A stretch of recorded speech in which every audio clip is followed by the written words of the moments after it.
कहानी के शुरुआत में हमें एक रॉब हॉल नाम का आदमी दिखाया जाता है। रॉब हॉल की एक एडवेंचर कंसर्टी टीम है। उनकी टीम नेपाल जा रही होती है एवरेस्ट चढ़ने के लिए। यहाँ पर हम देखते हैं कि रॉब हॉल की एक प्रेग्नेंट पत्नी है जो कि उसे एयरपोर्ट पर छोड़ने आई है। अभी हम देखते हैं नेपाल का एयरपोर्ट। डार्क बेस्ट और जॉन को दिखाया जाता है। दरअसल ये सब एवरेस्ट चढ़ने के लिए नेपाल जा रहे होते हैं।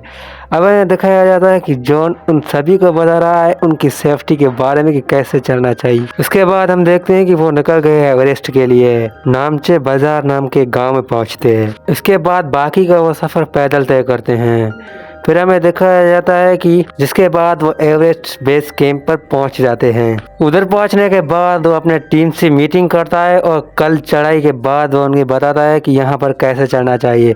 अगले सीन में हम देखते हैं कि चढ़ाई अब शुरू हो गई है। ये चलते चलते कैंप 119,500 फीट के ऊपर चढ़ जाते हैं। फिर रात को ये सब कैंप में सो जाते हैं और अगले दिन कैंप 221,300 फीट के गहराई पर ये आराम से चल जाते हैं। उस कैंप में ऑक्सीजन की कमी होने की वजह से सबकी सांस धीरे धीरे रुकने लगती है। थोड़ी देर के बाद उनका मेडिकल चेकअप होता है। फिर वो रात को पार्टी करते हैं और अगली सुबह निकल जाते हैं चढ़ाई पर चढ़ने के लिए। तेज हवाओं से वो चलते हुए लोटेस्ट फेस 30,024 फीट पर पहुंच जाते हैं। यहाँ ये जिस सीढ़ी को पार करना चाहते हैं उसमें सबसे पहले ब्रेक आता है। आगे रास्ते चलने पर अचानक बर्फ का टुकड़ा टूट जाता है जिसकी वजह से बैग का पैर फिसल जाता है और वो नीचे गिरने ही वाला था। तभी उन्हें वहाँ पर जॉन आकर बचा देता है। अगली सुबह 5 मई को रॉब अपनी सभी टीम के साथ फोटो खिंचवाता है। अगले सीन में हम देखते हैं कि रॉब को एक लेटर मिला है और उसमें ये लिखा है कि उसकी वाइफ को बेटी होने वाली है और सभी लोग रॉब को बधाई देते हैं। उसके बाद रॉब अपनी पत्नी को सुबह कॉल करता है और उससे कहता है कि अपनी बेटी का नाम कौन सा रखें।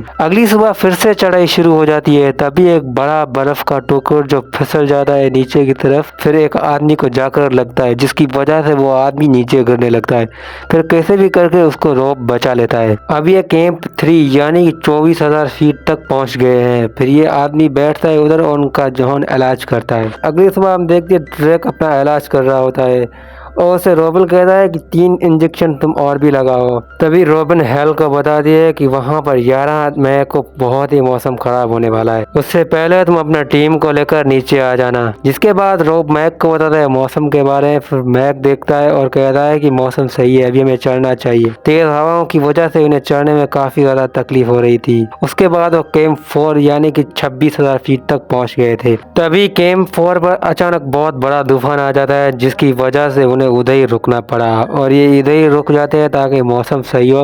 फिर वो अगली चढ़ाई शुरू करेंगे। फिर 10 में फ्राइडे की रात वो सबको रात को 12 बजे उठाता है और कहता है कि आकर मौसम देखो। फिर वो देखते हैं कि मौसम अभी ठीक हो गया है। इसकी वजह से वो रात को ही चढ़ाई करना शुरू कर देते हैं। फिर हमें दिखाया जाता है कि कैंप 5 यानी कि 17,000 फीट तक ये चढ़ गए हैं। फिर हम मैक को देखते हैं जो कि काफी ज्यादा थका हुआ था।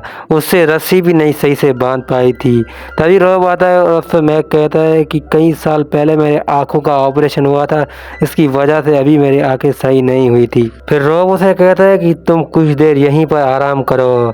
तभी हमें दिखाया जाता है कि एवरेस्ट के आगे अभी तक रस्सियां नहीं बंधी हुई जिसकी वजह से वो कहते हैं कि आगे की चढ़ाई हम नहीं कर सकते। फिर वो खुद रस्सियां बांधते हैं फिर चढ़ाई करना शुरू कर देते हैं। तभी डक की तबीयत खराब हो जाती है और रॉब उसे कहता है कि तुम यहीं पर चढ़कर अभी हिम्मत नहीं हार सकते। फिर हमें रॉबिन को दिखाया जाता है जो कि कॉल करके ये कह रही होगी कि वहाँ पर 2 एलिमेंट्स नीचे आए हुए हैं। फिर वो द हेनरी स्टीव 17,000 फीट तक रुक जाते हैं क्योंकि आगे रस्सियां नहीं बंधी हुई थी। इसके बाद रॉब वो 2 गार्ड भेजते हैं ऊपर ताकि वो रस्सियां जाकर बांध दे और ये सब उधर उसका वेट कर रहे होंगे। फिर वो रस्सियां बांधने के लिए ऊपर चढ़ जाते हैं।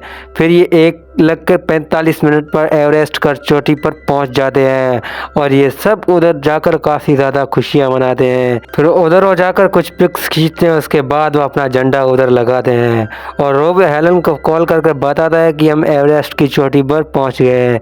रॉबिन सुनकर वो काफ़ी ज़्यादा खुश हो जाती है। फिर अगले सीन में हम देखते हैं कि रॉब ड्रग को भी ऊपर ले जाता है और वो भी एवरेस्ट के चोटी पर पहुँच जाते हैं जिसकी वजह से रॉब काफ़ी ज़्यादा खुश हो जाता है। फिर नीचे जाते वक्त उधर ऑक्सीजन नहीं होती, जिसकी वजह से डक की हालत काफी ज्यादा खराब हो जाती है। उधर हेलन से बात करता है रॉब कि मुझे ऑक्सीजन की नीड है। फिर थोड़ी देर के बाद नीचे उतरने के बाद स्ट्रोक की हालत भी काफी ज्यादा खराब हो जाती है ऑक्सीजन ना होने की वजह से। फिर स्ट्रोक की हालत काफी ज्यादा खराब हो जाती है, जिसकी वजह से वो नीचे नहीं चल पा रहा था। उधर रॉब देखता है कि काले बादल उसकी तरफ तेजी से आ रहे हैं। फिर रॉब ड्रक और स्ट्रोक को बैठाता है और खुद नीचे ऑक्सीजन लेने आता है। फिर जैसे जाता है तो डक भी उसके पीछे चलने की कोशिश करता है। बेहोश की हालत की वजह से वो अपनी रस्सी खोल देता है और उसे पता भी नहीं होता। फिर जैसे उसका पैर फिसलता है तो वो नीचे खाई में गिरता है।